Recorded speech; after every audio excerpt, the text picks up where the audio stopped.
5 kekalahan jalan, kemana kita main lagi? Boleh aja, tapi emang Om masih ada uang. Kok males kalau nggak ada hadiahnya? Soal itu tenang. Celo boleh dikasih uang jajan sama papa 50 juta. Gas lah. Ya ampun, anak sultan emang gak kaleng-kaleng. Uang jajannya aja 50 juta. Apalagi cuma 2.000 perak. Oke, kesempatan cuma 3 kali ya. Cluenya mundur. Guru, Dengerin baik-baik pertanyaannya. Budi beli apel, Lalas beli kopi, Tuti beli apa? gak nyambung woy. Mana benang merahnya, gak ada hubungannya. Itu sama-sama bisa dikonsumsi gak sih? Iya juga, tuh kamu pinter Cia. Kalau gitu, es krim. Salah. Lah, terus apa dong?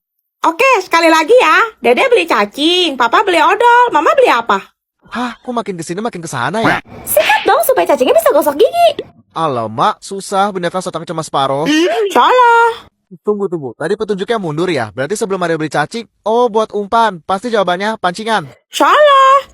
Payah deh. Katanya jago olahraga tebak-tebakan. Mana? Masa gini aja gak bisa jawab sih? Terakhir nih ya. Kevin beli jagung, Elna beli duku, Santi Fabel beli apa? Ini jadinya buat tugas bahasa Jepang kita mau bikin apa, woi? Mimi-chan, hai. Nani ga suki? Hah, sudah buru-buru, gak usah caper deh lo. Mentang-mentang ada snow. Gimana kalau bahas budaya rakyat atau urban legend aja? Kalian tahu cerita tentang Hachishaku sama? Sorry. Mimi bersihin emang natural imut gitu. Gak dibuat-buat. Apa adanya. Lo pernah dicokoknya sedotan belum? Sabar, Tifa, sabar. Hachishaku sama kalau nggak salah mirip sama Slenderman versi Jepang bukan sih? Betul, Hachishaku sama adalah sosok hantu perempuan setinggi 8 kaki yang suka menculik anak kecil untuk dibawa bersamanya ke dunia lain. 8 kaki itu berarti sekitar 2,5 meter. Dah, tinggi bet. Dulu ada seorang bocah lelaki yang sedang berkunjung ke rumah kakek neneknya di desa. Dan saat dia bermain sendiri, ia tak sengaja melihat sosok wanita tinggi bergaun putih sedang menatapnya lurus dari balik pagar halaman.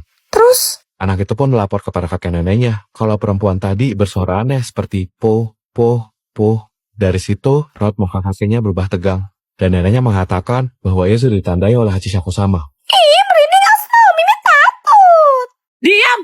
Konon katanya, apabila Hachishaku sama menyukai anak kecil sudah melakukan kontak mata dengannya, anak tersebut akan meninggal dalam hitungan hari.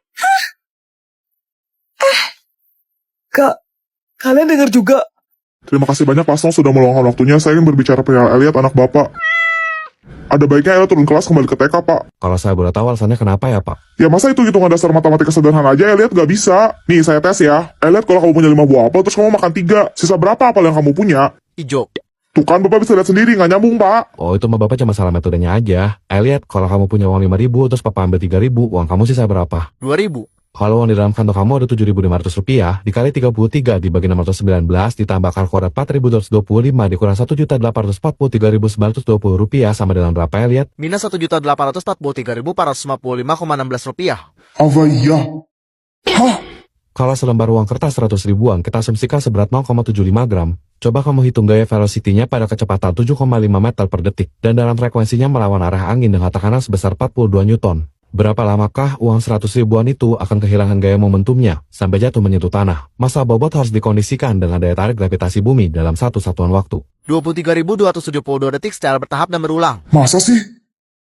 Oh my god! Elliot itu kamu hitung di luar kepala? Maaf ya Pak Song, saya sudah lancar tadi. Sepertinya Elliot kena jenius. Enggak, Pak. Dia cuma anak cindo. Wow, Guys, aku punya kotak pensil baru nih. Yang penasaran mau lihat bisa kesini ya. Buat apa? Udah jelas canggihan punya aku lah. Enak aja, yang dukung aku pencet tombol like-nya dong. Kok yakin mau saingan sama Axel? Kok pasti kalah, sedangkan Axel lebih populer. Tim Axel. Udah, mendingan langsung aja kita ngadu biar nonton dia sendiri gimana. Siapa takut? Kotak pensil aku ini dibukanya pakai password guys, ada di bawah sini passwordnya. Terus tinggal tekan angkanya aja 135.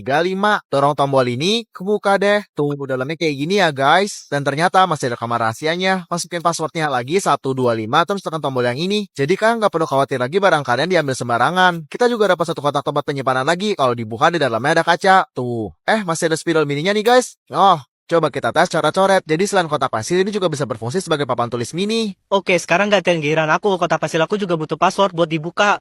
Passwordnya 76. Oke, tinggal kita putar aja buletannya ke arah angka 7 dan angka 6 sesuai dengan passwordnya. Tekan tombol penguncinya, kebuka deh. Di sisi belakangnya ada papan tulis mini. Terus bisa putar kalender juga. Tombol pertama buat serutan. Tombol kedua biasanya aku taruh paperclip. Tombol ketiga buat jembatan supaya kalian gampang ambil tulis kalian. Tombol keempat alias yang terakhir buat penghapus. Jadi gimana guys, keradang kotak pensil aku? Atau aku. Kamen. Guys, pada mau nggak? Pilih aja yang kalian suka. Wah, pas banget. Tahu aja jam-jam rawan cek kelaparan. Asik, nih perut udah merongrong kayak musik keroncong. Gua pikir suara mesin bajai mogok tadi. Oh iya, kalian pernah makan terbalik gak? Wih lah cobain penasaran jadinya tim cowok. Like, Sobek plastiknya dan bolongin bagian bawahnya pakai pisau kayak gini. Hati-hati ya guys, soalnya tajam. Kalau kalian gak bisa, minta bantuan orang dewasa aja. Jangan lupa keluarin bumbu sama garpunya. Masukin bumbu sabuk sama minyaknya juga. Terakhir tinggal tuang air panas secukupnya. Wah, tutup bawahnya bisa dilipat dan dijadiin sendok. Malkinya, mari kita manyam. Rasa kari ayamnya enak banget, Celo suka. Lanjut sendok kuahnya. Yummy. Sekarang Cia mau bikin pop mie yang warna merah rasa ayam. Markinya, mari kita manyam. Anget dan enak. Kalau aku mau buka pop mie rasa pangsit jontol guys, ini kayaknya pedes deh. Pada bisa makan pedes nggak? Lihat tuh, merah. Tak pakai lama, langsung aja kita cobain. Markinyam. Beneran pedes dong guys. Terus gurih-gurihnya gitu, mantap. Aku juga mau cobain kuahnya nih guys, tiup dulu. Beh, sedap nian. terakhir aku bakal buka pop mie warna hijau ini. Katanya sih rasa soto kaya. Mungkin sotonya Sultan kali ya. Ini minyak aku angkat terus tirisin dulu. Jadinya nggak terlalu panas dan bikin lidah kebakar. Ternyata rasa soto kaya enak juga. Kalian paling suka? Asa apa? Komen. Bunda. Elliot, kamu udah pulang, nak? Elliot mau bunda ngomong jujur ya sama Elliot. Serius amat sih, kenapa sayang? Sebenarnya Elliot ini anak siapa bunda? Ya anak ayah sama bunda lah.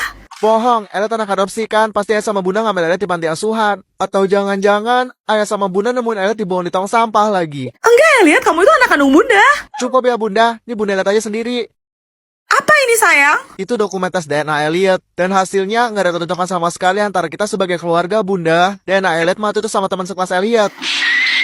Ini kamu lagi ngeprank bunda kan, Elliot? Kamu jangan ngawur deh, lihat. Kalau kamu nggak percaya, nanti kamu tanya aja sama ayah. Aliah pulang. Pas banget tuh. Lex, masa kata Elliot dia bukan anak kandung kita? Pakai acara tes DNA segala, mana hasilnya negatif pula. Nggak mungkin kan, Lex? Kenapa enggak, Grace? Hah? Maksudnya gimana ya? Iya, bunda juga nggak ngerti. Lah, kok kamu malah bertanya aku sih? Itu kan ide kamu, Grace. Apa sih kok jadi aku?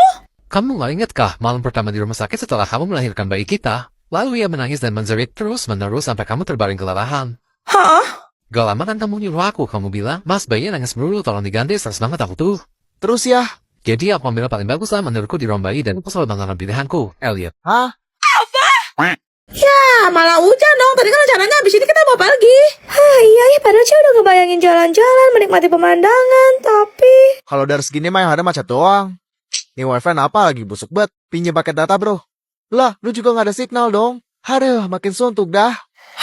Aksel, cerita dong, apa kek? Kalian udah pernah dengar soal rumah Darmo? Kalau nggak salah itu bukan rumah angker di Surabaya ya? Betul.